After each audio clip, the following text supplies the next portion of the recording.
She looked into the mirror every single day for 34 years and never once questioned what she was seeing.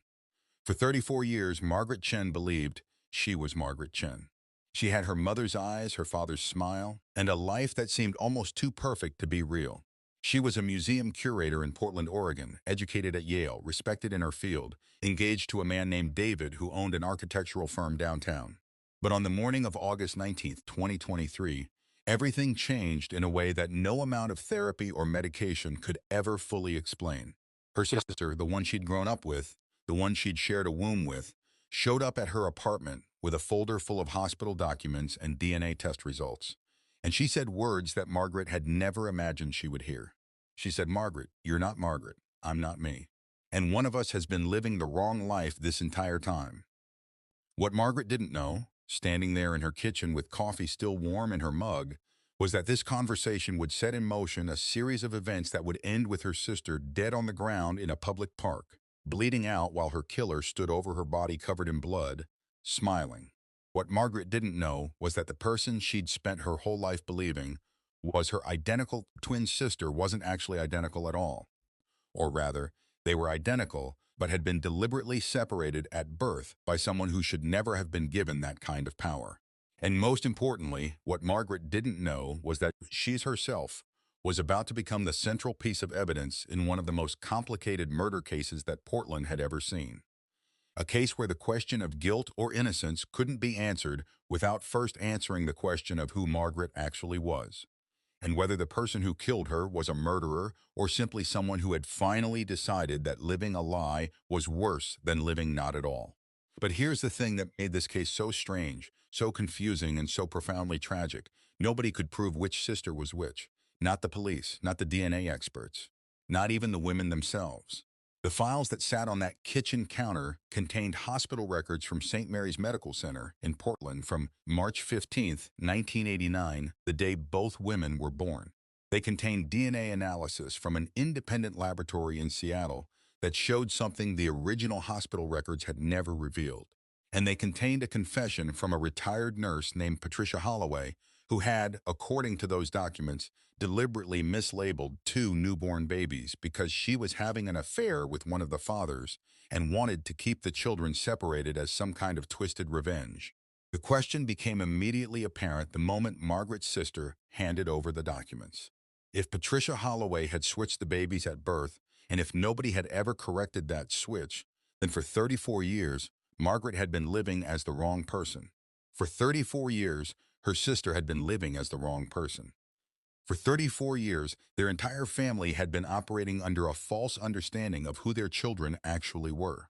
The question that Margaret couldn't stop asking herself, standing there in her kitchen and with her hands shaking so badly she had to set down her coffee cup, was this: how could this be possible? How could two identical twins be separated at birth and neither one of them discover the truth until they were already 34 years old? How could a hospital allow such a catastrophic error to happen? And most pressingly, how could she prove which of them was actually which? More importantly, who did it matter? If she'd spent 34 years being Margaret, if she'd built a career as Margaret, if she'd fallen in love with David as Margaret, did the name really matter? Or was Margaret just an identity she'd been wearing without knowing the suit didn't belong to her? Before we dive deeper, let us know in the comments where you're watching from. We'd love to hear from you. And don't forget to hit that subscribe button so you never miss any of our upcoming videos. The story of Margaret and her sister Rebecca begins not with their birth, but with their mother, Catherine Morrison, who was born in Seattle in 1961 and grew up in a middle-class neighborhood where nobody asked too many questions about other people's business. Catherine was the kind of woman who seemed to attract trouble without doing anything to deserve it. She was beautiful in a way that made other women uncomfortable, and men act foolishly. She had dark hair long down her back, and eyes that seemed to look right through you to the part of yourself you didn't want to expose. She married Robert Chen in 1987, meeting him through mutual friends at a university party. Robert was studying architecture at the time, intelligent and ambitious, the kind of man who seemed destined for success from the moment he walked into a room. They married too quickly, as people sometimes do when they mistake passion for compatibility, and they became pregnant almost immediately, as if both of them were determined to prove something to themselves, about what they were capable of creating together. Catherine's pregnancy was uncomplicated, at least physically. Emotionally, she struggled with the reality that she was about to become a mother, that her life was about to change in ways she couldn't control. She spent her third trimester reading parenting books and attending prenatal classes and trying to prepare herself for a future that terrified her in ways she couldn't fully articulate to Robert. When the doctor told her she was carrying twins, Catherine felt something shift inside her, some fundamental understanding that she was no longer in control of her own narrative. She was going to give birth to not one child but two, and those two children would require her attention and care for the rest of her life. The delivery happened on March 15, 1989, at 9:34 in the morning. Catherine pushed for 45 minutes before the first baby came, a girl with a full head of dark hair and eyes that opened immediately, looking around as if she was already assessing the hospital room and finding it disappointing. The nurse placed the baby in Catherine's arms for just a moment, long enough for her to see her daughter's face, for her to feel something break open inside her chest. Then the baby was taken away to be cleaned and weighed and measured and wrapped in a hospital blanket. 5 minutes later, the second baby came, another girl, this one smaller than the first, with the same dark hair and the same wide eyes. Catherine felt the same breaking sensation happen again, as if her heart had somehow found a way to split in two and beat in two different chests. The nurses in the delivery room that day were under a lot of pressure. St. Mary's was a busy hospital, understaffed as most hospitals are, and on the morning of March 15th, there had been 3 deliveries happening simultaneously on the obstetrics floor. One nurse was helping with a difficult breech birth in the room next door. Another nurse was dealing with a delivery where the baby was in distress and required immediate intervention. This meant that the nurse overseeing Catherine's delivery, the nurse who was responsible for labeling the newborns with their hospital bracelets, was working faster than she normally would, moving between tasks with a kind of frantic energy that left no room for the kind of careful attention to detail that hospital protocol demanded. That nurse's name was Patricia Holloway, and she had worked at St. Mary's for 23 years at the time of Catherine and Robert's delivery. Patricia was meticulous about most things. Her home was organized to the point of obsessiveness. Her medical records were filed with mathematical precision.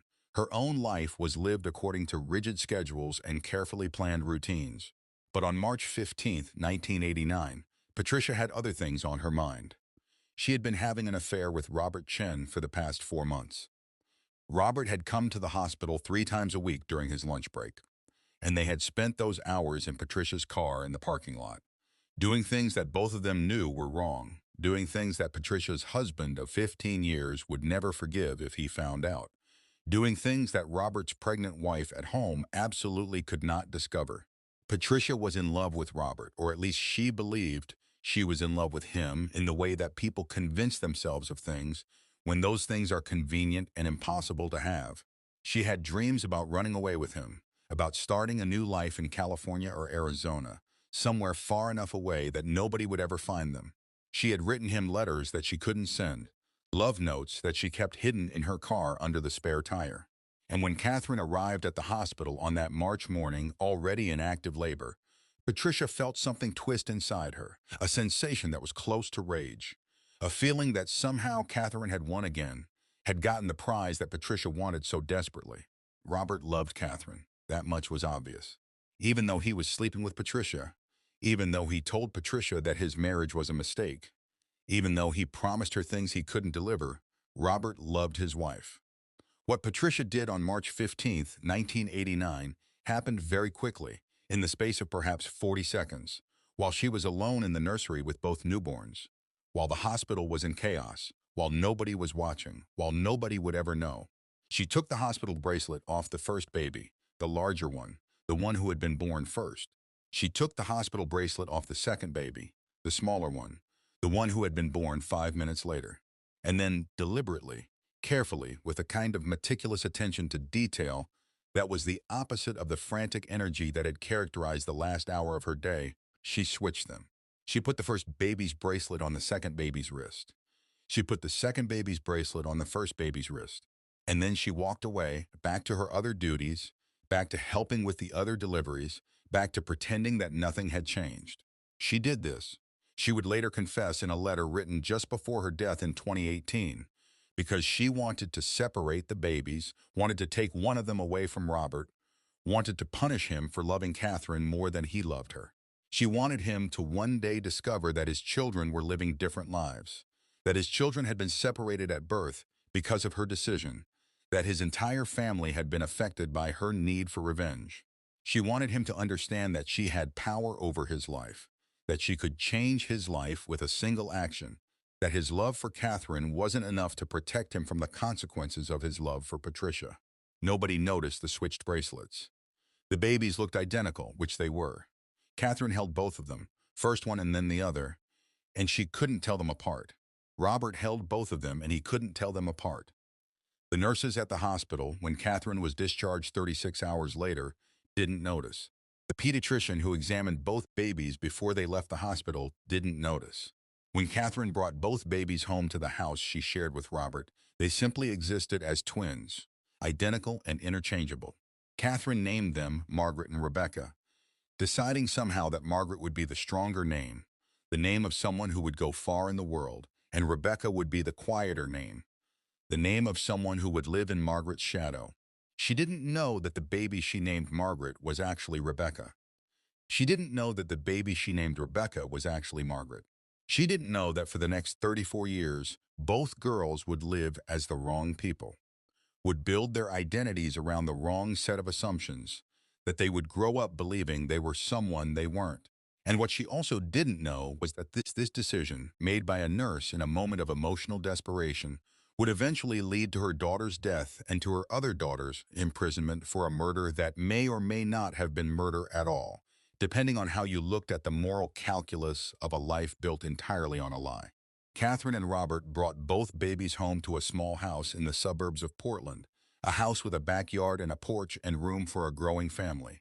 They painted one nursery yellow, reasoning that they could use the same room for both babies as they grew older, could save money by not buying two sets of furniture, could simply move one crib into the room as soon as the babies were old enough to sleep separately. Catherine's mother came to stay with them for 2 months after the birth, helping with the endless cycle of feedings and diapers and laundry that came with having 2 infants. Catherine's mother was the kind of woman who knew how to do things, who had raised 4 children of her own and understood intuitively what Catherine needed, even when Catherine didn't know herself. She helped Catherine navigate the exhaustion of the first weeks, the confusion of learning which baby was which, the strange and disorienting feeling of having her body permanently changed by the experience of carrying and delivering 2 humans. But even Catherine's mother, who had raised twins of her own 27 years earlier, couldn't tell Margaret and Rebecca apart. They looked identical. They cried with the same pitch. They slept at the same times. They reached for the world with the same grabbing gestures, as if they were both trying to hold on to something that kept slipping through their fingers. What nobody realized was that they weren't actually identical at all, or rather, they were genetically identical, but they had been separated at birth and raised as if they were the same person living in 2 bodies. Margaret, the baby born first, the baby who had originally been labeled with Margaret's name, had been switched and raised as Rebecca. And Rebecca, the baby born second, the baby who had originally been labeled with Rebecca's name, had been switched and raised as Margaret. This single act of deception, perpetrated by a woman who was now spending her evenings sitting in her car in the hospital parking lot, waiting for Robert to arrive, waiting for his hands to be on her body, waiting for him to tell her that he loved her, created a fundamental distortion in how both girls understood themselves. The girl who thought she was Margaret grew up believing she was the stronger twin, the one who would go far, the one who would accomplish things.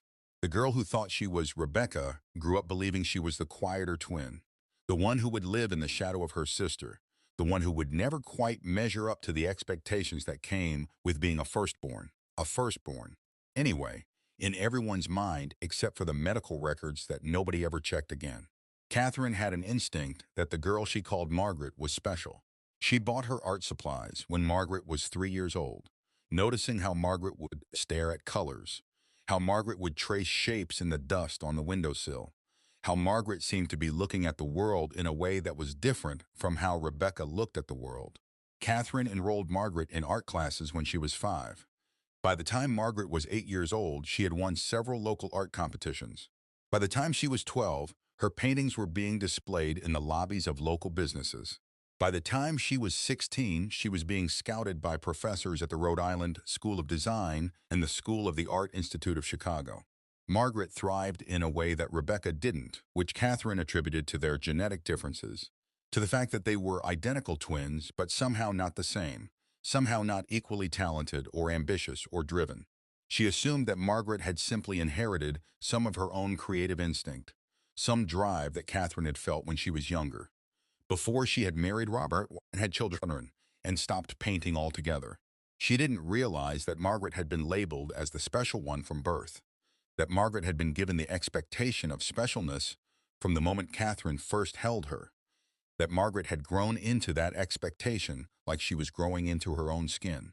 Rebecca, meanwhile, grew up in Margaret's shadow, not because of anything inherent to her personality or her abilities, but because that's where she had been placed by circumstance and maternal assumption and the simple fact that people see what they expect to see, and Catherine expected Margaret to be special and Rebecca to be ordinary. When Rebecca tried to do art, Catherine said things like, "That's nice, Rebecca, but Margaret has real talent." When Rebecca got good grades, Catherine said things like, "Margaret was probably just as smart, but she was always more artistic than academic." When Rebecca expressed interest in music or dance or sports, Catherine gently but firmly discouraged her, suggesting that these weren't really Rebecca's things, that Rebecca should find her own path rather than trying to follow in Margaret's footsteps. What Catherine didn't understand was that she wasn't encouraging Margaret or discouraging Rebecca. She was creating two destinies out of a single deception, building two entirely different lives on the foundation of a lie told by a nurse in 1989. Robert noticed something different, but he couldn't articulate what it was. He felt closer to the girl he called Margaret than to the girl he called Rebecca, though he loved them both, or at least he believed he did. But there was something about Margaret, something in the way she looked at him, something in the way she seemed to understand the parts of him that Catherine didn't understand, that made him feel less alone in his marriage. Rebecca, on the other hand, seemed to resent him in a way that Robert couldn't explain. When Robert came home from work, Rebecca would disappear into her room. When Robert tried to talk to her, she would give one-word answers. When Robert suggested activities that they could do together, Rebecca would refuse. By the time Rebecca was 12 years old, Robert and Rebecca had essentially stopped having a relationship altogether. Robert spent his time helping Margaret with her art projects, driving her to classes, talking to her about colors and composition, and the way that light moved through different materials. He was proud of Margaret in a way that seemed almost proprietary, as if Margaret's success was his success, as if Margaret's talent was something that reflected back on him as a father. He barely noticed that Rebecca was slowly disappearing, withdrawing from family dinners, spending her time alone in her room, developing a kind of quiet resentment toward a sister who, in Rebecca's mind, had stolen their father's love and their mother's attention, and had left Rebecca with nothing but the role of the lesser twin, the forgettable one, the one who didn't matter. By the time Margaret and Rebecca were in high school, they were essentially strangers living in the same house. Margaret went to Lincoln High School and was immediately recognized as an exceptional artist. She was featured in the school's art show as a freshman. She won competitions as a sophomore. By her junior year, she was taking advanced classes that were designed for students who were planning to attend prestigious art schools. She had a boyfriend named Travis who was popular and athletic and seemed to understand that Margaret was someone special, someone who was going to do important things in the world. Rebecca, meanwhile, attended Lincoln High School in Margaret's shadow and experienced it as a kind of ongoing humiliation. Teachers asked her if she was Margaret's sister. Other students would recognize her in the hallways and say things like, "Oh, you're that girl's sister, right?" The talented one. Rebecca joined the debate team, thinking that she would find some area where she could excel, some way of proving herself to be valuable in a way that had nothing to do with Margaret. She was good at debate. She was intelligent and quick-thinking and persuasive. But her high school debate team wasn't as celebrated as Margaret's art career, and nobody knew who Rebecca was except as the lesser half of a set of identical twins, the one who wasn't special, the one who was just okay at something that most people didn't care about anyway. Rebecca applied to colleges and was accepted to several good schools, Margaret applied to colleges and was accepted to Yale, which was better than good, which was exceptional. Robert and Catherine went to Margaret's graduation party and barely acknowledged Rebecca's. Rebecca attended her older sister Margaret's graduation as a spectator in her younger sister's life, waiting for it to be over so she could leave and go back to the life she was building away from her family. And what nobody knew, not Catherine, not Robert, not Margaret, not even Rebecca herself, was that everything that had happened to both of them in their entire lives was based on a single deception, that the person they thought was Margaret wasn't Margaret at all, that the person they thought was Rebecca wasn't Rebecca at all, and that the real Margaret had grown up believing she was the lesser twin, while the real Rebecca had grown up believing she was special. Margaret, the girl who had been born as Rebecca but raised as Margaret, went to Yale and studied art history. She was brilliant in the way that people who are given the expectation of brilliance often become brilliant, as if the world conspires to make you into what it believes you already are. She graduated top of her class. She did an internship at the Metropolitan Museum of Art in New York. She did a postdoctoral fellowship at the Getty in Los Angeles. By the time she was 30 years old, Margaret had become a curator at the Portland Art Museum, one of the best museums in the Pacific Northwest. She had built a career that was, by any reasonable standard, impressive and meaningful, and exactly the kind of career that a person with her talent and education should have built. She had a beautiful apartment in Portland's Pearl District. She had a group of friends who respected her and enjoyed spending time with her. She had been in several relationships, some of them serious, but none of them had lasted quite long enough to turn into marriage until she met David Harrison at a dinner party in 2022. David was an architect, educated at MIT, with his own successful firm that designed buildings that were known for their aesthetic innovation and structural integrity. He was handsome in a way that seemed almost unfair, as if he had been designed by someone who understood exactly what people found attractive in other people. He was intelligent and witty and kind, the kind of man that women often married because he seemed too good to be true and probably was, but by the time they figured that out, they were already in love with him. Margaret was not immune to David's appeal. Within 2 months of meeting him, she was spending most nights at his apartment. Within 6 months, they were talking about moving in together.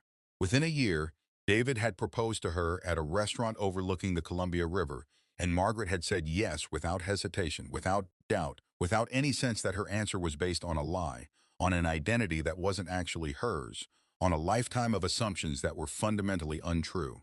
Rebecca, the girl who had been born as Margaret but raised as Rebecca, took a very different path.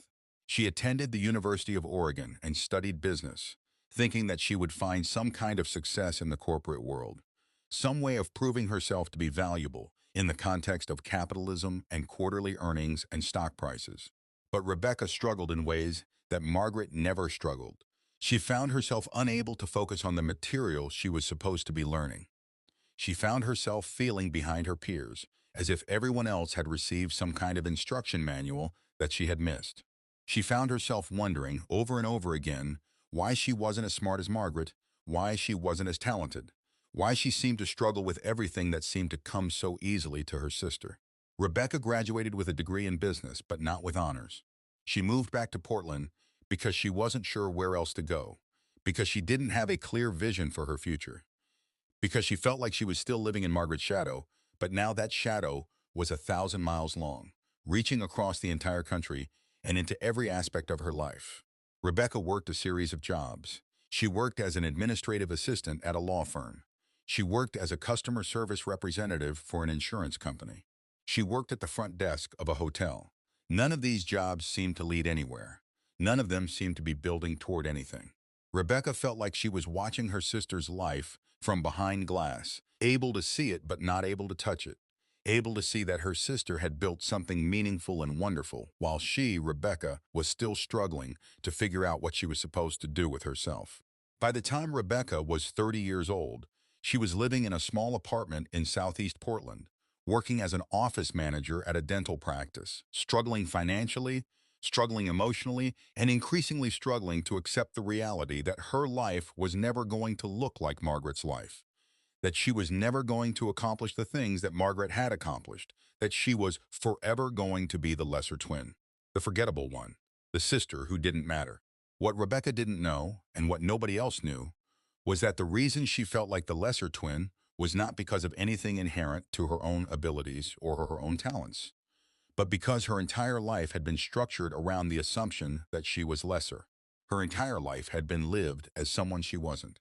Her entire life had been built on a foundation of deception that had been set in place by a nurse 30 years earlier, a nurse who was now dead, a nurse whose confession would only be discovered after Rebecca's life had been fundamentally and irreparably changed by the consequences of her resentment. Rebecca began to research her own genetics when she was 29 years old. She wasn't sure why she wanted to do this. She just knew that she felt disconnected from her own life, disconnected from her own family, disconnected from her own sense of who she was supposed to be. She bought a DNA testing kit from a website. She spit into a tube and sent it off to a laboratory somewhere in the Midwest. And when the results came back, they showed something that should have been obvious to everyone, but that nobody had ever checked. They showed that Margaret and Rebecca were not identical twins. The DNA testing company was confused by this result. It seemed impossible. Margaret and Rebecca looked identical. They had been identified as identical twins by the hospital at birth. They had been raised as identical twins, but the DNA didn't lie. Margaret and Rebecca were fraternal twins, sharing approximately 50% of their DNA like any siblings would, not identical twins sharing 100% of their DNA. Rebecca's hands shook when she read the results. She read them 3 times, thinking that she must be misunderstanding something, that the laboratory had made some kind of error, that the website was somehow misleading her. But the results were clear. She was not an identical twin. She was not Margaret's genetic clone. She was something else entirely, something different, something that nobody had ever told her she was. Rebecca called the DNA company and asked to speak to someone who could explain the results. The person who answered the phone said that it was possible that one of her parents was not her biological parent, or that there had been a hospital error at birth, or that one of the supposed twins was actually adopted without the knowledge of the other. Rebecca's heart was pounding so hard she thought she might be having a heart attack. She asked the representative if there was any way to verify the accuracy of the test. The representative said yes, she could request DNA samples from her parents and have them tested as well. This would confirm whether her suspicions were correct, whether something unusual had happened at the time of her birth. Rebecca thought about calling Margaret. She thought about calling her parents. She thought about just trying to forget about the test results and go back to living her life, as if she had never taken the test at all. But she couldn't do that. She couldn't unknow what she had just discovered. She couldn't pretend that something fundamental hadn't just shifted in her understanding of who she was and where she had come from. Instead, Rebecca did something much more dangerous. She hired a private investigator. She told the investigator that she needed to find out what had happened at her birth, that she believed there might have been a hospital error, that she believed she might have been switched at birth with her sister or with someone else. The investigator, whose name was Frank Mackey, was a former police detective who had left the force to start his own private investigation business. Frank was good at his job. He was meticulous and careful and thorough. He was also pragmatic and willing to pursue leads that most people would consider too strange or too unlikely to be worth pursuing. Frank obtained copies of the hospital records from St. Mary's Medical Center from March 15, 1989. He studied those records with an attention to detail that the hospital staff had failed to employ all those years ago. And what Frank discovered was that there was indeed an error in the hospital records, that the babies had indeed been mislabeled, that the labels had been switched sometime during the first hours after delivery. Frank also discovered something else. He discovered that one of the nurses who had worked that day, Patricia Holloway, had been having an affair with Robert Chen, Margaret and Rebecca's father. He discovered that Patricia had left the hospital 3 years after the babies were born.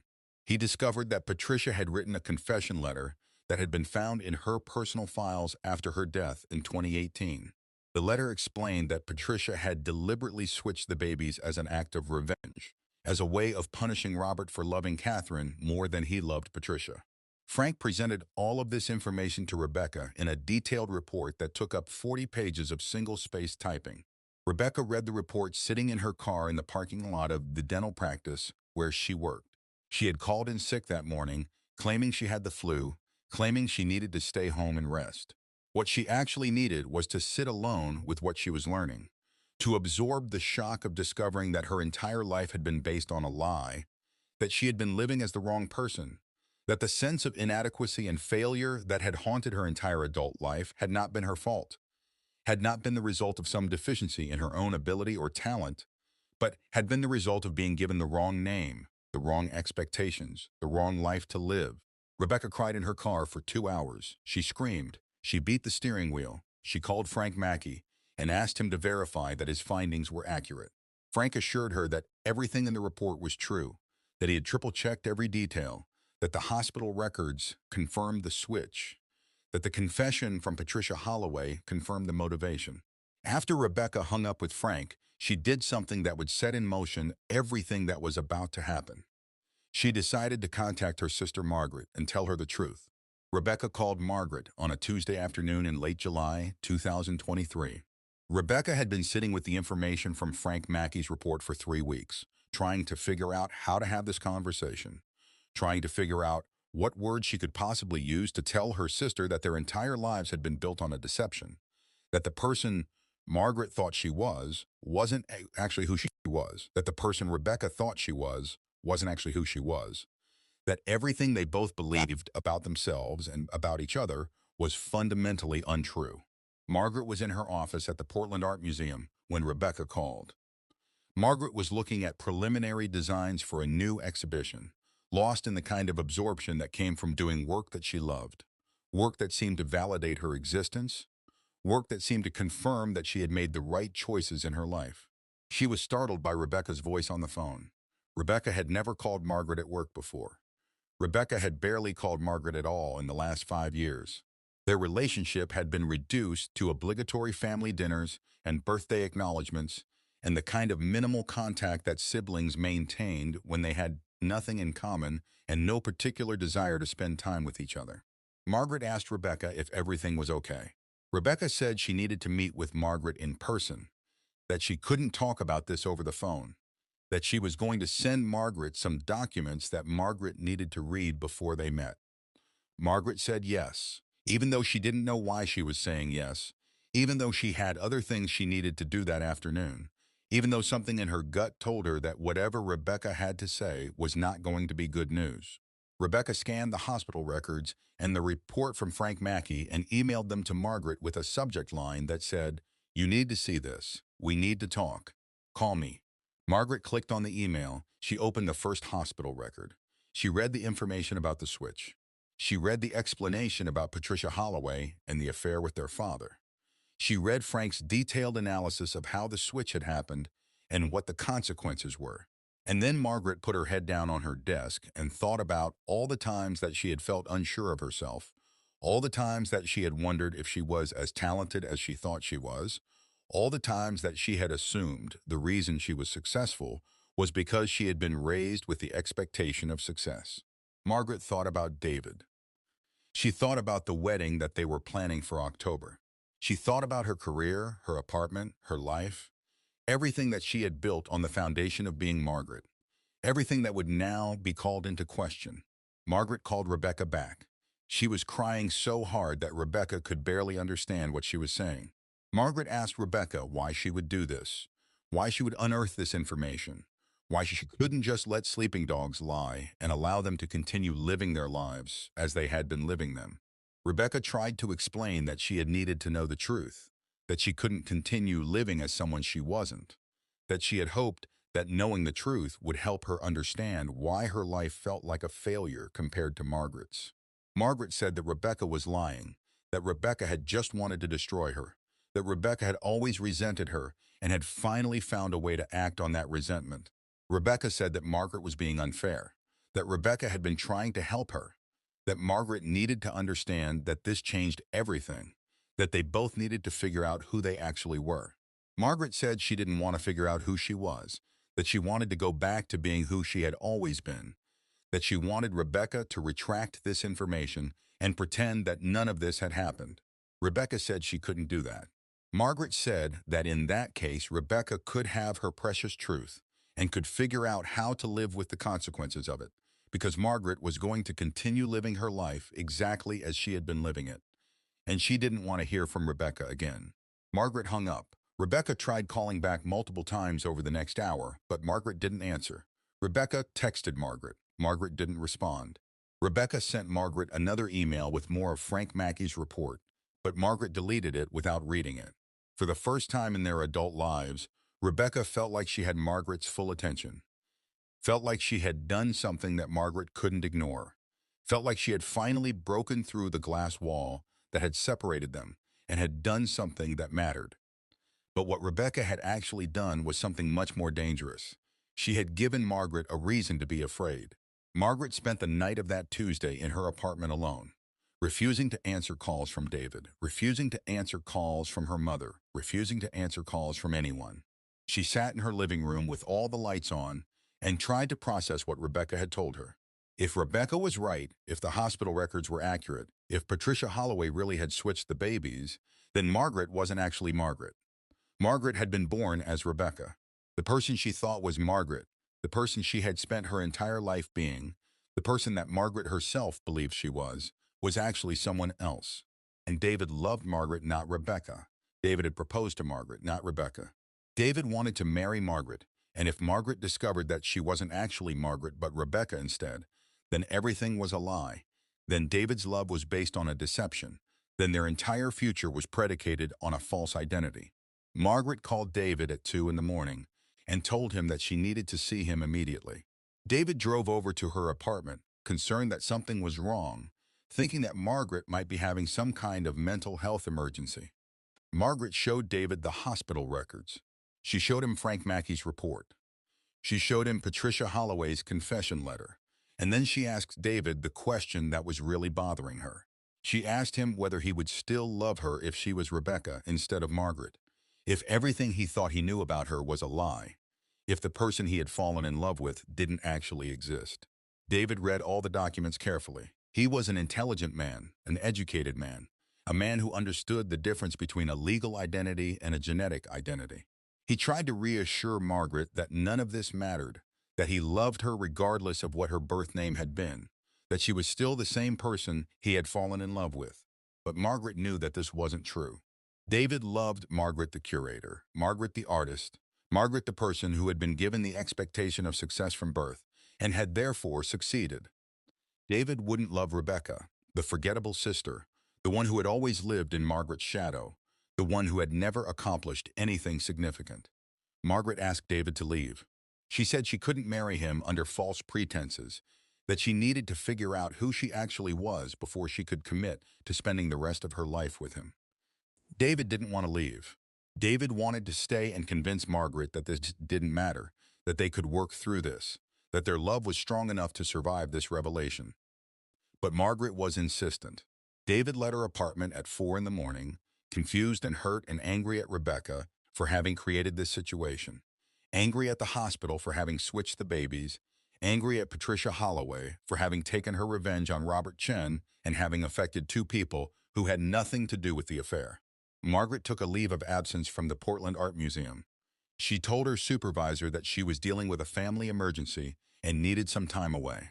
She spent days in her apartment, not going to work, not answering calls, not doing anything but sitting and trying to understand the world in a way that she had never understood it before. She found herself questioning every accomplishment, every success, every moment of feeling satisfied with her life. Had she been genuinely talented, or had she simply been given the expectation of talent? Had she been intelligent, or had she simply been treated as if she was intelligent? Had she actually built her career, or had she simply been carried along by the assumptions of other people?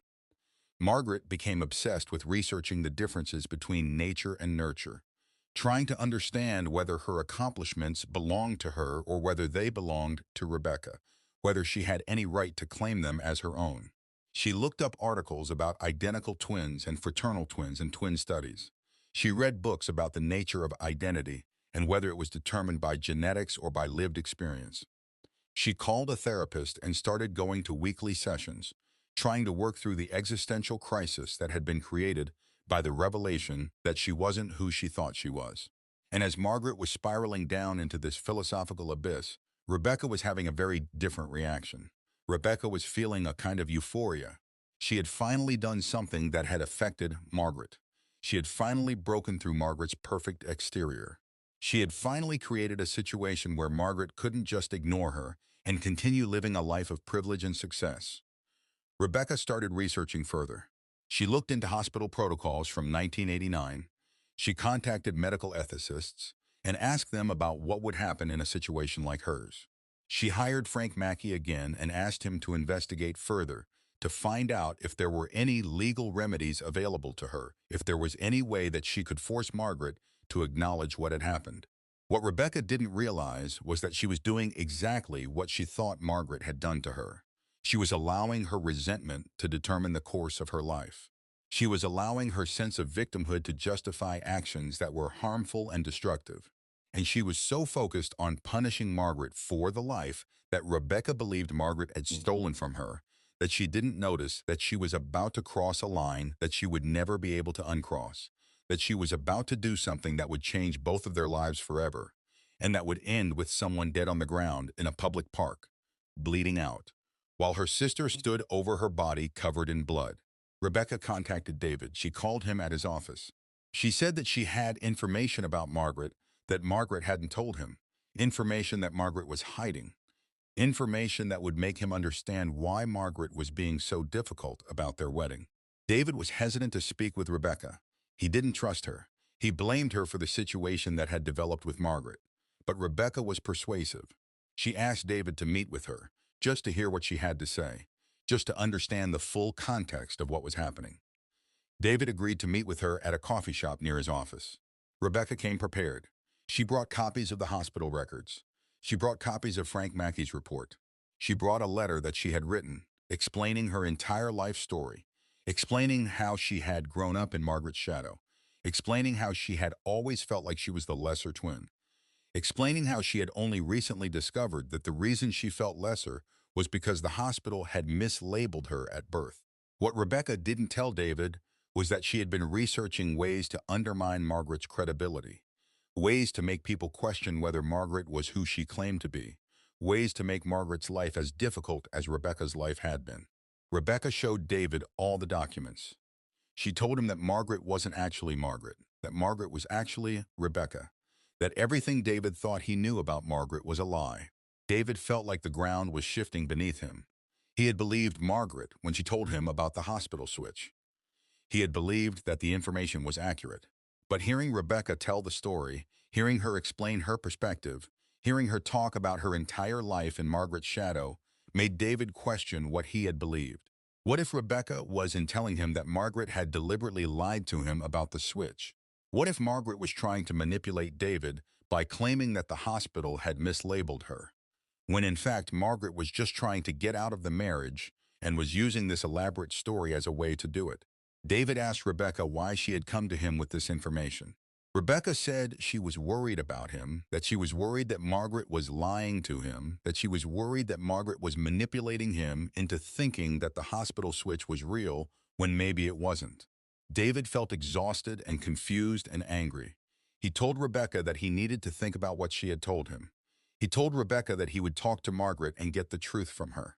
Rebecca left the coffee shop feeling satisfied, feeling like she had done something that mattered, feeling like she had finally found a way to break into Margaret's perfect life and contaminate it with the same doubts and insecurities that had contaminated Rebecca's own life. Margaret called David that night. David told her about meeting with Rebecca. Margaret felt something collapse inside her. She realized that Rebecca wasn't trying to help her come to terms with the hospital switch. Rebecca was trying to use the hospital switch as a weapon against Margaret, was trying to undermine Margaret's credibility, was trying to poison Margaret's relationship with David. Margaret called Rebecca and confronted her about the meeting with David. Rebecca said that she was just trying to make sure David knew the truth about what had happened. Margaret said that Rebecca was a liar, that Rebecca had deliberately misrepresented the facts to David in order to hurt her, that Rebecca was trying to destroy Margaret's life because Rebecca was jealous and bitter and had always been jealous and bitter. Rebecca said that Margaret was being unfair, that Margaret was the one who had everything while Rebecca had nothing, that Margaret had stolen Rebecca's life from her by being born first and by being given all of the advantages that came with being the special twin. Margaret said that Margaret hadn't stolen anything from Rebecca, that Margaret had no control over the fact that her parents had treated her as the special one, that Rebecca was trying to use the hospital switch as an excuse for her own failures. Rebecca said that Margaret's failures didn't matter because Margaret's life was still amazing while Rebecca's life was still terrible and would always be terrible because Rebecca had been born as the wrong person and had lived as the wrong person and would never have the chance to live as the right person. Margaret told Rebecca that they needed to stop talking to each other, that Margaret was done with this conversation, that Margaret never wanted to hear from Rebecca again.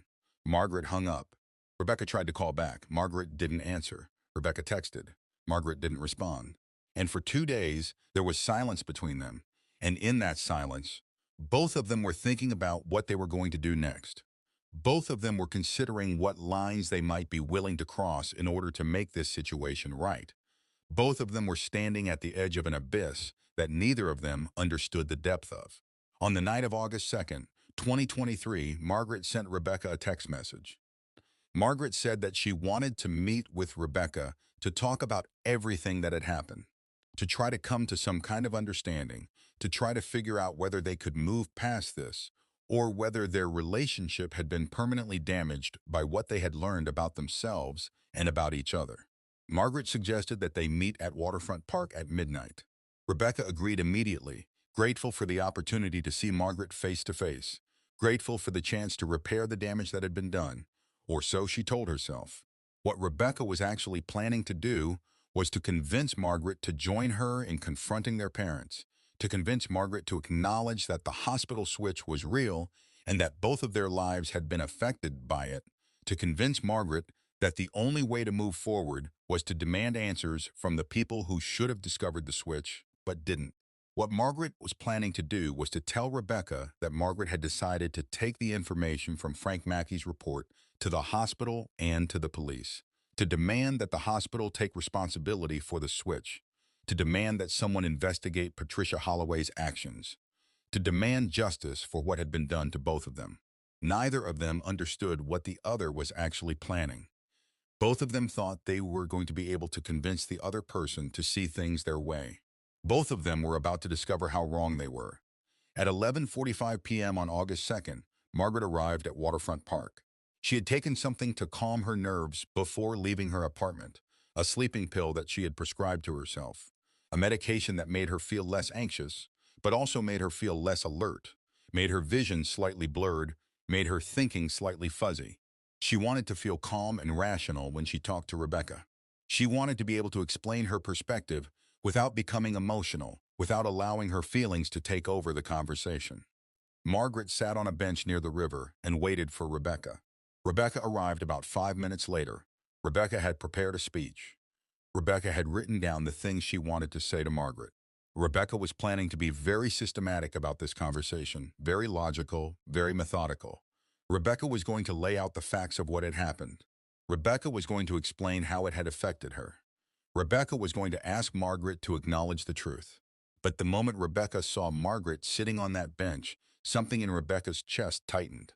Rebecca felt a surge of anger and resentment and jealousy so intense that it was almost physical, a sensation like her body was about to explode. Margaret looked beautiful in the darkness. Margaret looked like she didn't have a care in the world. Margaret looked like the sister who had gotten everything while Rebecca got nothing. Rebecca sat down next to Margaret on the bench. Rebecca said hello. Margaret said hello back. And then Rebecca said something that would be echoed in Margaret's final moments. Rebecca said, "You have always had everything. I've had nothing. And I want you to understand what that's been like for me. I want you to finally understand." Margaret tried to explain that she hadn't had everything, that Margaret's success had come at a cost, that Margaret had struggled and worked hard and had earned her accomplishments. Margaret said that Rebecca couldn't blame Margaret for the choices that their parents had made. Rebecca said that Margaret had benefited from those choices, that Margaret had allowed herself to be treated as special and superior, that Margaret had never once used her privilege to help Rebecca or to acknowledge that something wasn't right about how they had been treated.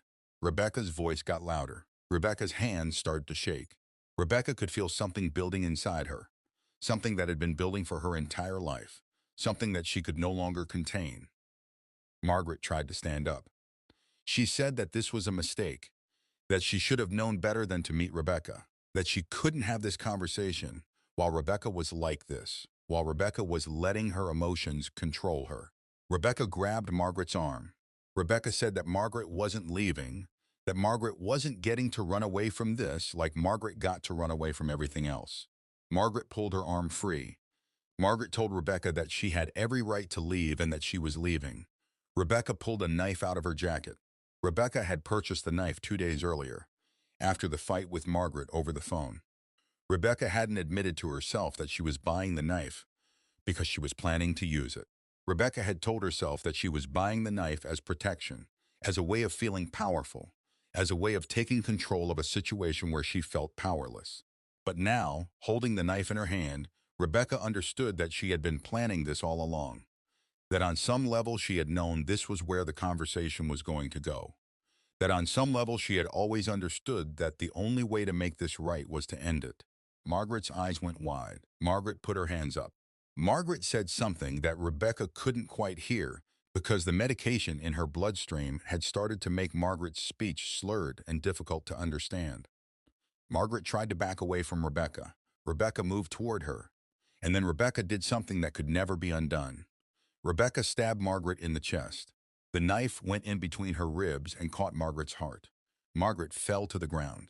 She looked up at Rebecca with an expression of shock and betrayal, and something like understanding, as if Margaret had known all along that this was the way it was going to end, that this was the only possible conclusion to a story that had started with a deception at birth. Rebecca stabbed Margaret again, and again, and again, 14 times in total. Rebecca didn't stop stabbing Margaret because she had decided that Margaret was dead.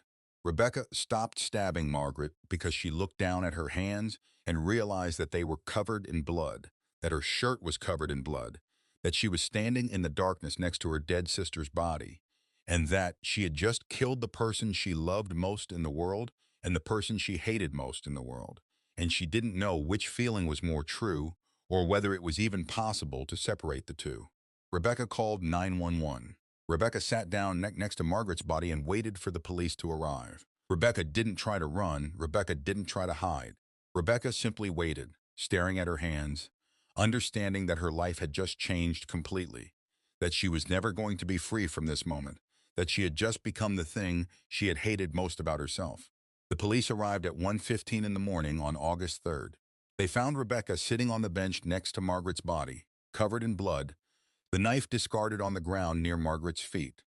They arrested Rebecca immediately. They gave her the Miranda warning. Rebecca didn't say anything.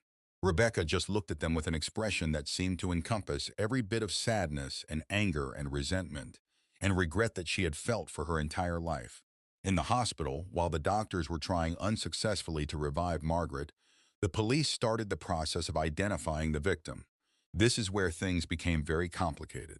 The victim was identified in the hospital records as Margaret Chen, the woman who was engaged to be married to David Harrison, the woman who worked as a curator at the Portland Art Museum. But the person who had been arrested at the scene was also identified in hospital records as Rebecca Chen, Margaret's twin sister. The problem was that neither of them was actually who they thought they were. The person who had been killed was actually Rebecca by birth. The person who had killed her was actually Margaret by birth. But neither of them had known this. They had lived their entire lives with switched identities. And now, one of them was dead, and the other was in police custody facing a murder charge. And no one could figure out which person was which, or whether the murder charge should apply to the person who had committed the act, or whether it should apply to some notion of justice that took into account the fact that both of them had been living as the wrong person their entire lives, that both of them had been victimized by the same deception, that neither of them bore any responsibility for the circumstances that had led to this tragedy. The investigation into the murder of the woman identified as Margaret Chen began immediately. The police found evidence at the scene that seemed to make the case straightforward. Rebecca had been arrested at the scene covered in the victim's blood. Rebecca had called 911 herself. The victim had been stabbed 14 times, clearly indicating intent to kill. The murder weapon was found at the scene. Initial witness testimony from a man who had been walking his dog near the park suggested that he had seen two women struggling near the bench where the victim was found, and that one of them had been holding a knife. On the surface, the case seemed simple. Rebecca had killed Margaret in a moment of rage. Driven by jealousy and resentment, Rebecca had not fled. Rebecca had called the police. Rebecca was now in police custody facing a charge of first-degree murder. The district attorney's office was preparing to move forward with prosecution. But then something happened that would complicate this simple narrative. The hospital records that Rebecca had collected and given to Margaret before the murder. The hospital records that detailed the baby switch. The hospital records that showed that the victim had actually been born as Rebecca and the suspect had actually been born as Margaret. These records became part of the evidence in the case. The DNA evidence that Rebecca had commissioned from the private investigator showed that the victim was indeed not an identical twin to the suspect, but a fraternal twin, which would have been impossible if the babies had not been switched. The confession letter from Patricia Holloway, which had been found in her personal files after her death in 2018, confirmed that the babies had been deliberately switched at birth as an act of revenge. All of this evidence suggested that both the suspect and the victim had been living with false identities, that both of them had been victimized by Patricia Holloway's actions, that the murder, while still undeniably a murder, had occurred in a context so morally complex that some people began to question whether simple justice was even possible in a case like this. The woman who was charged with murder, the woman who had been raised as Rebecca but who had been born as Margaret, was offered a plea deal. The prosecution offered to let her plead guilty to second-degree murder instead of first-degree murder, reducing the maximum sentence from life in prison to 15 to 20 years. The defendant's attorney, a woman named Susan Morris, who had built a reputation for taking on complex cases that involved moral ambiguity, refused the plea deal. Susan argued that the context in which the murder had occurred was so unusual that the jury needed to hear the entire story, needed to understand what had happened to both women, needed to understand that this wasn't simply a case of a sister killing her sister out of jealousy and rage. Susan prepared a defense that would present the defendant not as a murderer, but as a victim of circumstances beyond her control. As a woman who had been so traumatized by the discovery that she had been living with a false identity, that she had lost her grip on reality and had committed an act of violence that she wouldn't have been capable of committing under normal circumstances. The prosecution, represented by an assistant district attorney named Marcus Johnson, pushed back against this narrative. Marcus argued that regardless of the circumstances that had preceded the murder, regardless of the moral complexity of the identity swap, the fact remained that the defendant had deliberately purchased a knife, had deliberately arranged to meet her sister in a secluded location at midnight, had deliberately stabbed her sister 14 times in the chest and abdomen. These actions, Marcus argued, indicated premeditation and intent to kill. These actions met the legal definition of first-degree murder. Regardless of what the defendant had suffered, regardless of what trauma she had experienced, the law demanded that she be held accountable for her actions. The trial began in November, and the courtroom was packed with reporters and spectators who had become fascinated by this story of identity and deception and murder. The jury heard testimony from David Harrison, who described his relationship with the woman he believed was Margaret. His shock at discovering that she had been switched at birth, his inability to reconcile the woman he had fallen in love with, and the legal identity questions that had arisen from the hospital switch. The jury heard testimony from the parents of both women, Catherine and Robert, who described their shock at learning that their children had been switched at birth, their guilt at not having discovered this fact decades earlier, their grief at the loss of their daughter, and their despair at the imprisonment of their other daughter. The jury heard testimony from the medical examiner about the nature of the wounds, about the force required to inflict the kind of damage that had been inflicted, about the fact that the 14 stab wounds suggested an attack of extreme violence, an attack that went far beyond what would be necessary to incapacitate or defend oneself against another person. The jury heard testimony from a forensic psychologist about the defendant's mental state at the time of the murder, about the trauma that the discovery of the identity switch had caused, about the possibility that the defendant was experiencing some kind of dissociation or breakdown of reality testing at the time of the murder. The jury heard testimony from the defendant herself, who explained her lifelong sense of inadequacy. Her discovery, the reason for her inadequacy, was that she had been living with the wrong identity. Her confusion and rage and desperation at realizing that the person she had killed was the sister she loved, was the sister she hated, Was the sister who had been given advantages that should have belonged to her. The defendant testified that she had purchased the knife as a way of feeling powerful, not as a way of planning to kill her sister. She testified that she had intended the meeting to be a reconciliation, not a confrontation. She testified that when the conversation had escalated, when her sister had tried to leave, something inside her had broken and she had lost all control over her actions. She testified that she couldn't explain why she had stabbed her sister so many times, that it was as if someone else was holding the knife, as if someone else was controlling her body. The jury was moved by her testimony, or at least they were disturbed by it, as if they were trying to reconcile the image of this woman sitting in front of them with the image of the woman who had stabbed her sister 14 times on a bench, overlooking a river in the middle of the night. The jury deliberated for 5 days. They asked for clarification on the legal definitions of first-degree and second-degree murder. They asked to review the evidence about the identity switch. They asked to review the testimony about the defendant's mental state at the time of the murder. They asked to review the confession letter from Patricia Holloway. It seemed as if the jury was struggling with the same questions that everyone had been struggling with since the murder occurred. Was the defendant guilty of first-degree murder, or was she a victim of circumstances who had committed a terrible act under extreme psychological stress? The jury came back on a Thursday afternoon and announced that they had reached a verdict. The defendant was found guilty of second-degree murder, not first-degree. This was a compromise verdict, the kind of verdict that happens when juries are uncertain about what justice actually means in a case where both the perpetrator and the victim are victims of the same crime. The defendant was sentenced to 18 years in prison.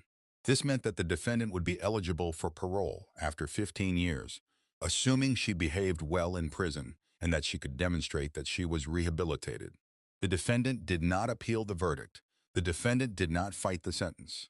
The defendant seemed to accept what had happened to her with a kind of resignation, as if she understood that she deserved to be punished, that the death of her sister was her responsibility regardless of what circumstances had led to that death. In prison, the defendant was placed in a secure facility in Salem, Oregon, at the Oregon Correctional Institution for Women.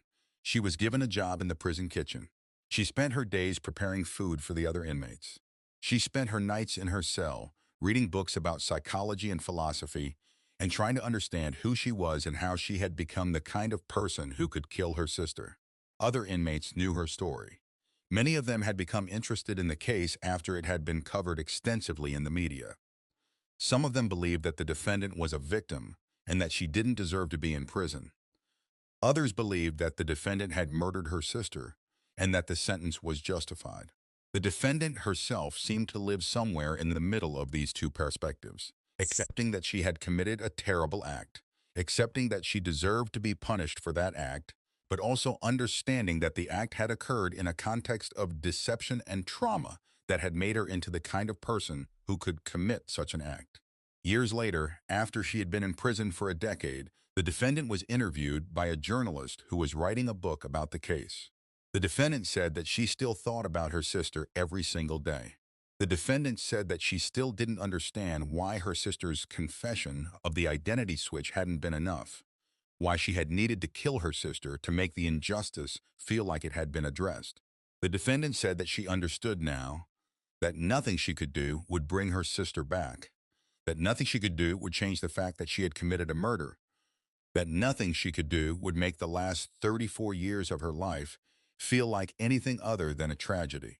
And then the defendant said something that seemed to capture the entire essence of what had happened to both of them. The defendant said, "I spent my whole life wishing I was someone else, and then I found out I was someone else. And the only thing I could do was kill the person I used to wish I was, so that I didn't have to keep living with the knowledge that I had never actually been myself." This confession, this articulation of the psychological destruction that had been caused by the knowledge of the identity switch, this seemed to capture what had gone wrong, seemed to explain how two women could be so damaged by the circumstances of their birth that one of them would end up dead and the other would end up in prison, seems to explain how justice, in this case, had not been about punishing a murderer, but about acknowledging that sometimes there is no justice available for people who have been victimized by circumstances beyond their control. That sometimes the best that society can do is to contain the damage, to separate the people who have been harmed from each other, to hope that time and therapy and reflection might eventually heal some of the wounds. The case of Rebecca and Margaret Chen became one of the most studied cases in criminal psychology and in philosophy classes. It became the subject of several books and documentaries and academic papers. It became a kind of cautionary tale about what happens when deception is allowed to persist unchecked, when the systems that are supposed to protect people fail to do their jobs, when individuals are damaged by circumstances that they didn't create and that they can't escape from. And yet, even now, decades later, people continue to argue about whether Rebecca was guilty, whether she was a victim, whether justice was actually served, whether a different outcome would have been possible if Patricia Holloway's deception had been discovered earlier, if the hospital systems had been more careful, if the family had been more attentive, if anyone had been paying attention to the signs that something was fundamentally wrong with the way that both of these women understood their own identities. The truth is that there is no answer to these questions. There is no version of this story in which everyone lives, and everyone is happy, and everyone understands who they actually are. There is only the tragedy of two women who were separated at birth, and who spent their entire lives being harmed by that separation, and the additional tragedy that the harm that was done to them eventually reached a point where the only way that one of them could escape from the pain of her false identity was to commit an act of violence so extreme that it destroyed both of their lives, that left one of them dead and the other in prison, that left both of their families devastated by the consequences of deception that had originated decades earlier with a nurse who was trying to punish a man she loved but couldn't have. Now that you've heard the entire story of Rebecca and Margaret Chen, I want to ask you to think deeply about what you've just heard, to sit with the uncomfortable reality of this case, to consider the moral questions that it raises. Here's what I want to know. Do you think Rebecca was guilty of murder? This is a genuinely difficult question. Rebecca stabbed her sister 14 times. That's undeniable. That's a fact that can't be disputed. Rebecca committed an act of extreme violence. But was that act of murder in the legal sense? Or was it an act of violence committed by someone who had been so traumatized by the discovery that her entire life was built on a lie that she no longer had the mental capacity to understand the consequences of her actions? Was Rebecca a murderer, or was she a victim who became violent as a way of trying to reclaim control over a life that had been taken from her by circumstances beyond her control? Leave a comment below and tell me what you think. I genuinely want to hear your perspective on this. I want to know whether you believe that justice was served in this case, or whether you believe that Rebecca deserves to be in prison, or whether you believe that the real criminal in this story is Patricia Holloway, the nurse who set everything in motion with her act of deliberate deception. Tell me in the comments. Don't be shy. This is the kind of case that deserves a conversation, that demands that we all think carefully about what justice actually means, and whether the legal system can adequately address situations that are this morally complex. Here's another question I want you to consider. If you had discovered, as Rebecca did, that you had been living your entire life with a false identity, that the circumstances of your birth had been deliberately manipulated by someone you had never even met, how would you have responded? Would you have had the psychological strength to accept that reality and move forward with your life? Or would you have become so consumed by anger and resentment and a desire for justice that you would have been willing to do something violent, something destructive, something that would harm the people you loved most? I don't think any of us can say with certainty how we would have reacted because we haven't been in that situation. We don't know what it would feel like to have the ground underneath us suddenly shift, to discover that everything we believed about ourselves was a lie, to understand that we had been damaged in a fundamental way by someone we didn't even know. Rebecca was in that situation, and she responded with violence. But would we have responded differently? Would we have been stronger, more rational, more capable of accepting an injustice that we couldn't change? Or would we have eventually broken down and done something that we would regret for the rest of our lives? Consider that. Think about how you would respond, and then ask yourself whether you can judge Rebecca's response without acknowledging that you might have responded in exactly the same way. I also want to ask you to think about David. David loved Margaret. David wanted to marry Margaret. But when David discovered the truth about the hospital switch, David had to reconsider everything about his relationship. Was David in love with Margaret, or was David in love with an idea of Margaret that didn't actually exist? And when Rebecca came to David and tried to convince him that Margaret wasn't who she claimed to be, David was faced with a choice.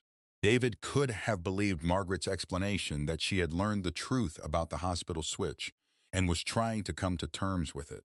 Or David could have believed Rebecca's narrative that Margaret was being deceptive and manipulative. David ultimately chose to believe Margaret, but it took him time to get there. And by the time David had worked through his confusion, Margaret was already dead. If David had been more decisive, if David had been more supportive, if David had worked harder to help Margaret accept what had happened, would Margaret still be alive? Would Rebecca have committed murder if Margaret had been surrounded by people who loved her and supported her?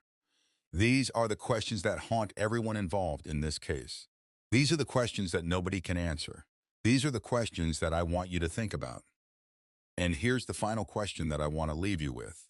Here's the question that I believe is the most important question about this entire case. If both Margaret and Rebecca had discovered the truth about the hospital switch earlier, if they had been told when they were children that they had been switched at birth, do you think that this tragedy would have been avoided? Or do you think that the tragedy was inevitable, that once a deception of this magnitude had been set in place, it was only a matter of time before it exploded and caused harm to everyone involved? Because this is really the question about the nature of truth and the nature of identity. Is it better to live with a beautiful lie or to live with a terrible truth? Is it better to allow people to believe that they are who they think they are, even if that belief is based on a deception? Or is it a moral imperative to reveal the truth no matter what the consequences might be? Margaret and Rebecca were faced with this choice. Rebecca chose to reveal the truth, and that choice led directly to Margaret's death. So the question becomes, was Rebecca morally right to reveal the truth, even though revealing that truth set in motion events that led to tragedy?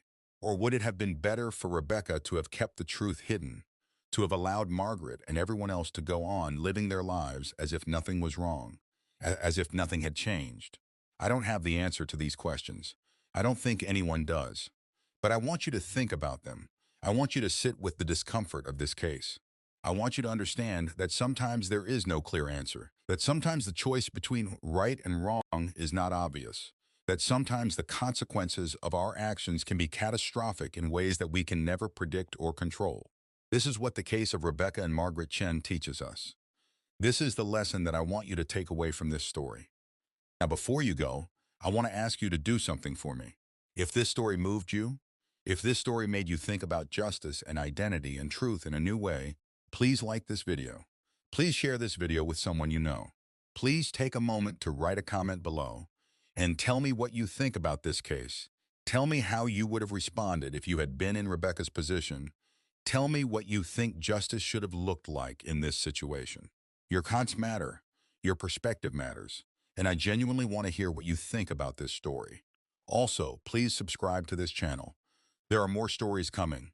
Stories about people who have been victimized by circumstances beyond their control. Stories about people who have made terrible choices. Stories about people who have been damaged by deception and betrayal and injustice. These are the stories that deserve to be told. These are the stories that help us understand what it means to be human, what it means to be pushed to the breaking point, what it means to live in a world where justice is complicated and morality is ambiguous. And sometimes the people we blame for doing something wrong are actually victims themselves. Subscribe so you don't miss these stories. Turn on notifications so that you get alerted the moment a new video goes live. Become part of our community of people who care about understanding the truth, who care about hearing real stories, who care about thinking deeply about the moral complexity of human life. Thank you for watching, and I will see you in the next video.